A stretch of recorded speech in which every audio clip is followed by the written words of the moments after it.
and welcome to the Cultivating Calmness Podcast. Have you ever heard of functional mental health or functional medicine? Well, if you haven't, I want to tell you a little bit about that today, what it is, how it kind of works within my practice, and some things that I am doing to work on my health overall.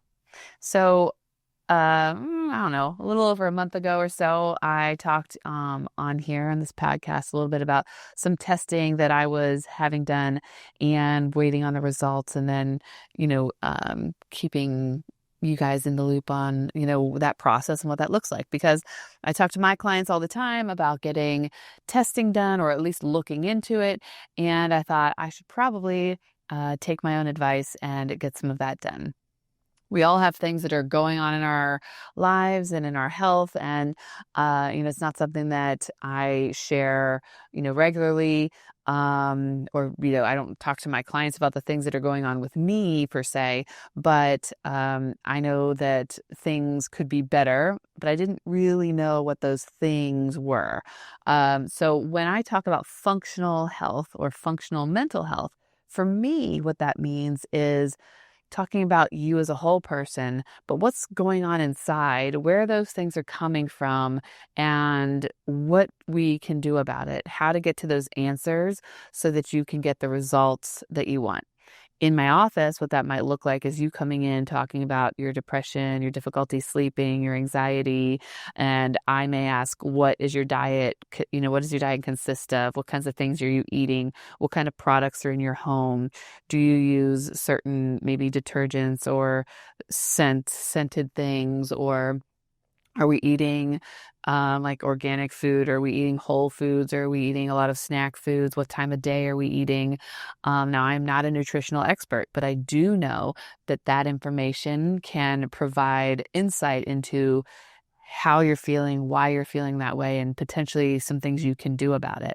So we may talk about some of those things, but what it may look like is I can give you a little bit of information, but then you're going to need to go see somebody else who has more of that information than even I have. And it may look like, hey, you have this diet, and you have this exercise plan, and, you're not sleeping, but this is what that could mean. It could mean you have like high cortisol. It could mean that you have, certain minerals are deficient, or maybe, you have too much of, certain minerals in your system, and being able to find what that balance is. But again, I can't find that balance for you. I don't know what that is, but I do know what types of labs you could potentially need, and what providers can run those labs, or how to maybe talk to your doctor about what those labs are.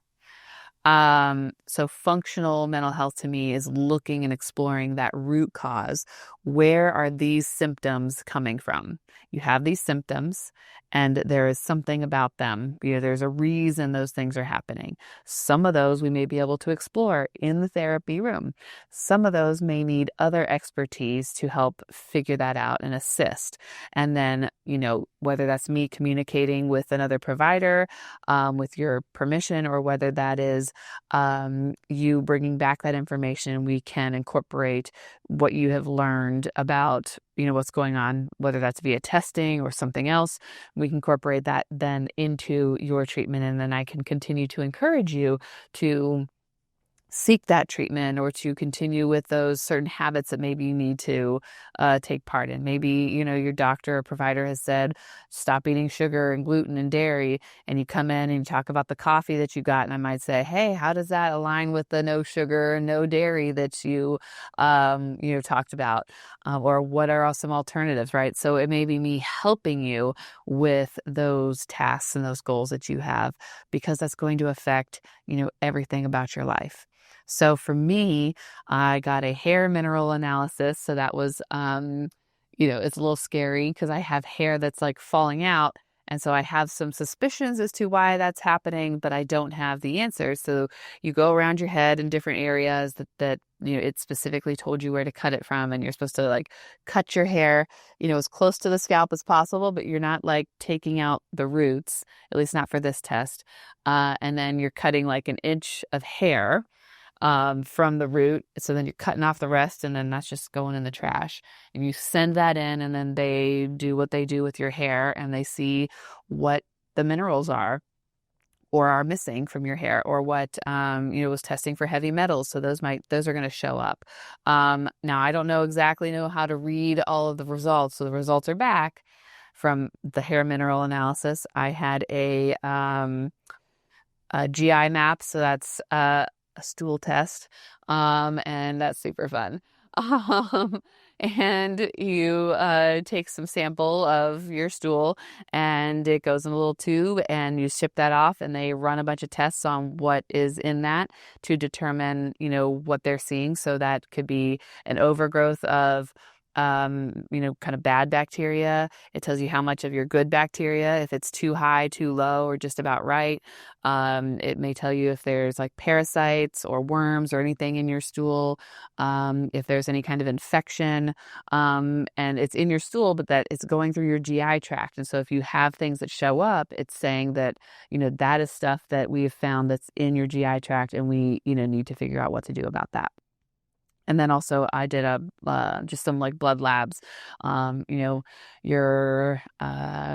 losing what it's called right now, but your typical thing, you go in, and when you get it from like your CBC, I think is what they call it. So all those levels, your heart, and like vitamin D and cholesterol, and then I got some thyroid and some hormones tested. So a bunch of labs. Now it's by no means all the labs that could be run.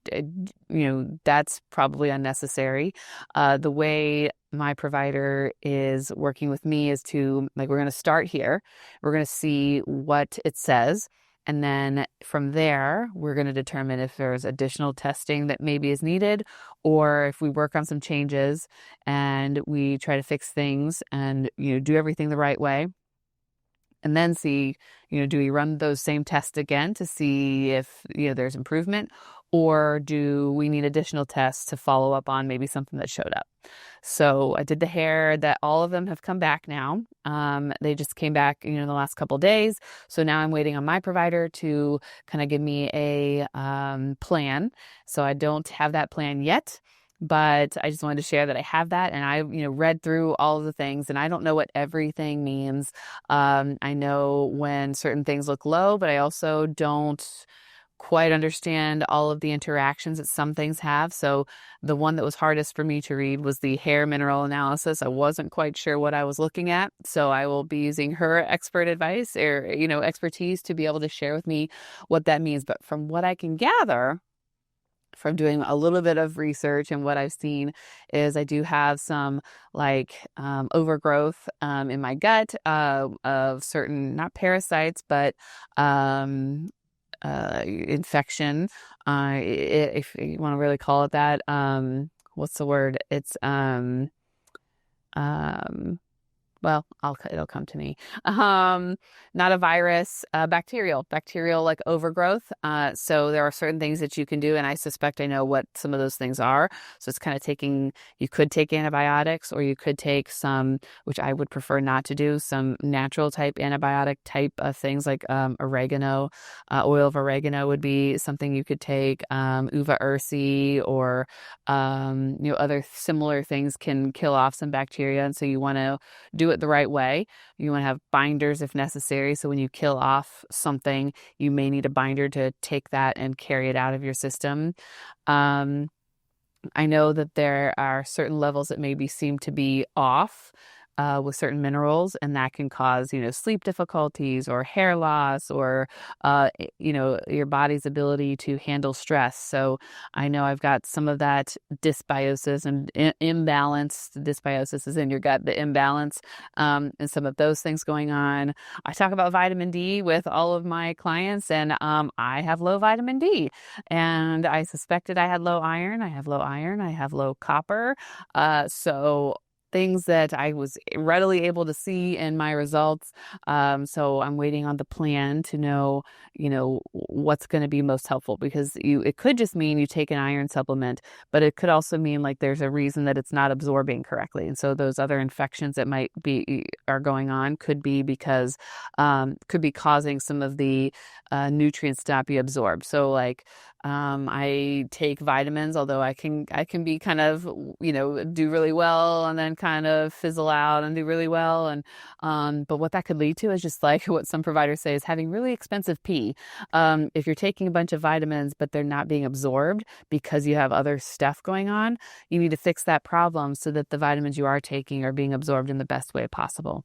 So that's kind of what it looks like when you're talking with a provider and you're talking with me, is you're wanting somebody that's going to help you figure that out, know what to take when, know how to treat whatever infection you may or may not have, and taking the right products at the right time, eating the right diet that's going to help you so that when you come talk to me, you're feeling better, not because, whether it's, we're processing trauma or whether it's because you're now getting the right diet. You're now killing off some bad stuff that's in your gut that's been causing these problems. And now like, oh, I feel better, and the depression wasn't just because like I have this chemical imbalance or, that's just who I am.